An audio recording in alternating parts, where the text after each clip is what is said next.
నమస్కారం. Mylavaram times news ముఖ్యాంశాలు చదువుతున్నది వనిత.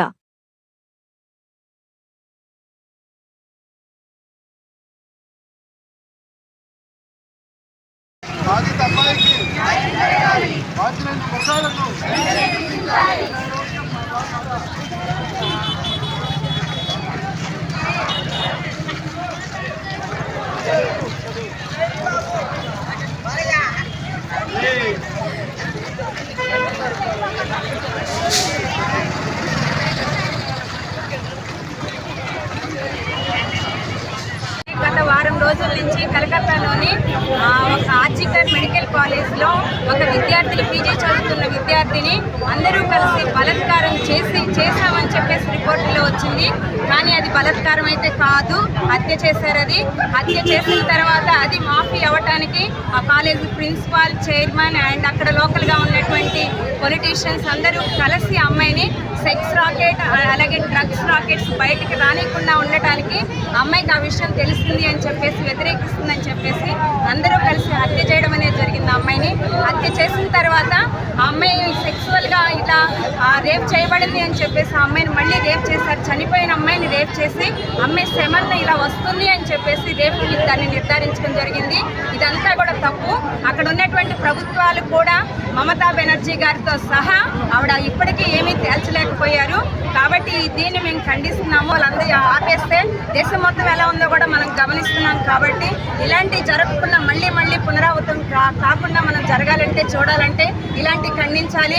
అలాగే సెంట్రల్ గవర్నమెంట్, స్టేట్ గవర్నమెంట్ మొత్తం కూడా దీన్ని లీడ్లోకి తీసుకొని అమ్మాయికి ఎలాగో పోయిన అమ్మాయి పోయింది, ఇంకా తిరిగి రావడం అనేది చాలా కష్టం. ఇలాంటి ఫ్యూచర్లో భవిష్యత్తులో మళ్ళీ జరగకుండా ఉండాలంటే, ఇంకో విద్యార్థిని ఇంకో తల్లి ఇలా బాధపడకుండా ఉండాలంటే వెంటనే సరి అయినటువంటి న్యాయాన్ని ఇవ్వాలి. ఎలా బాధిత అమ్మాయికి బాధ్యులైన మృగాలను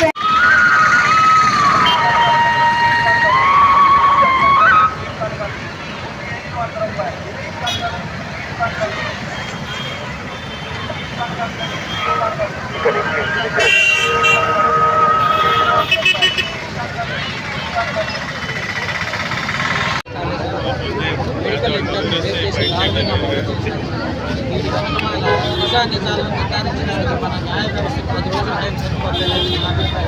ఎందుకంటే సాక్ష్యాలు పక్కగా ఉన్నాయి కాబట్టి ఫాస్ట్ ట్రాక్ ఏర్పాటు చేసి ఆ వ్యక్తిని శిక్షించడమే కాకుండా సమాజంలో ముందు వైద్యులకు ఇవ్వాల్సిన గౌరవం, ఉపాధ్యాయులకు ఇవ్వాల్సిన గౌరవం, అలాగే ఆడపిల్లలకు ఇవ్వాల్సిన గౌరవం, ఇవన్నీ కూడా మనం ఎడ్యుకేషన్ కల్పనలో చేర్పించి సమాజం పట్ల అందరూ కూడా ఎటువంటి బాధ్యతతో వెనకాల నేర్పాల్సిన అవసరం ఉంది.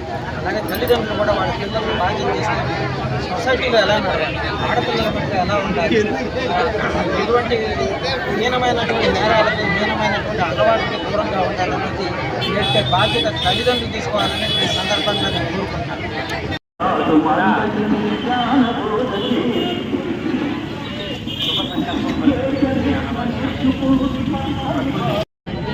పైగా దాన్ని కప్పిపుచ్చడానికి, నేరస్తుల్ని ప్రొటెక్ట్ చేయడానికి, దాన్ని సూసైడ్ కింద కన్వర్ట్ చేయడం అనేది కూడా చాలా బాధాకరమైన విషయం. ఒక లాయర్ని కానీ, ఒక పోలీస్ ఆఫీసర్ని కానీ, ఒక గవర్నమెంట్ అఫీషియల్ని కానీ కనీసం చెయ్యెత్తినా కానీ దాన్ని పైన లీగల్ యాక్షన్ ఉంది. కానీ ఒక డాక్టర్ని, డ్యూటీలో ఉన్న డాక్టర్ని కొట్టినా, తిట్టినా, చంపినా, రేప్ చేసినా ఎటువంటి చట్టాలు లేవు. దాన్ని అరికట్టడానికి ఖచ్చితమైన చట్టాలు అనేవి తీసుకురావాలని ఈ గవర్నమెంట్ పైన మనం ఈ ప్రెజర్ అనేది తీసుకురాస్తున్నాము. దానికోసం మీరు కోఆపరేట్ చేస్తున్నందుకు స్టూడెంట్స్ కానీ, ఆశా వర్కర్స్ కానీ, మీడియా మిత్రులు కానీ, మహిళా మండలి వాళ్ళు కానీ అందరికీ నా ధన్యవాదాలు. ఇండియా వైడ్గా మొత్తం భారతదేశం మొత్తం కూడా సర్వీసెస్ అందరూ గవర్నమెంట్ డాక్టర్స్ కానీ, మామూలుగా హాస్పిటల్స్, నర్సింగ్ హోమ్స్ కానీ ఈరోజు అందరూ సర్వీసెస్ని ఆపేయాలని అనుకున్నారు. 24 గంటల పాటు 6 నుంచి నెక్స్ట్ డే 6 వరకు కూడా మెయిన్ మాకున్నాయి 4 డిమాండ్స్. ఫస్ట్ ఆమెకి ఫాస్ట్ ట్రాక్ కోర్టులో జ్యుడిషియల్ ఎంక్వైరీ జరిగి ఆమెకి న్యాయం జరగాలి. మెయిన్ ఫస్ట్ జరగాల్సింది అది. తర్వాత ఒక సెంట్రల్ యాక్ట్ రావాలి డాక్టర్స్కి అగెనిస్ట్గా. డాక్టర్స్ పనిచేసే ప్లేస్ సేఫ్ జోన్గా డిక్లేర్ చేయాలి గవర్నమెంట్. ఇవన్నీ జరగాలి. ఇది జరగనంత వరకు కూడా ఈ పోరాటం అయితే ఆగదు. చేసే ఈ పోరాటం మెయిన్గా కలకత్తాలోని ఎంజీఆర్ మెడికల్ హాస్పిటల్లో డ్యూటీలో ఉన్నటువంటి ఒక మహిళా పీజీ విద్యార్థుల మీద అకృత్యంగా మర్డర్ చేసి పాశవికంగా దాన్ని ఇబ్బంది పెట్టారు. దీనికి నిరసనగా దేశమంతా కూడాను వైద్యుల తరఫున మేము సమ్మె చేస్తున్నాము. ముఖ్యంగా ఆంధ్రప్రదేశ్ వైద్య విధాన పరిషత్ ప్రెసిడెంట్ డిఎస్హెచ్ వైద్యుల తరఫున మేము ఈ సమ్మెను మెయిన్గా చేయడం జరుగుతుంది. ఇప్పుడు ప్రజెంట్ మన స్టేట్లో ఎంతోమంది ఇలాంటి ఇబ్బంది పడుతూ ఉన్నారు, కానీ కొన్ని బయటికి రావట్లేదు.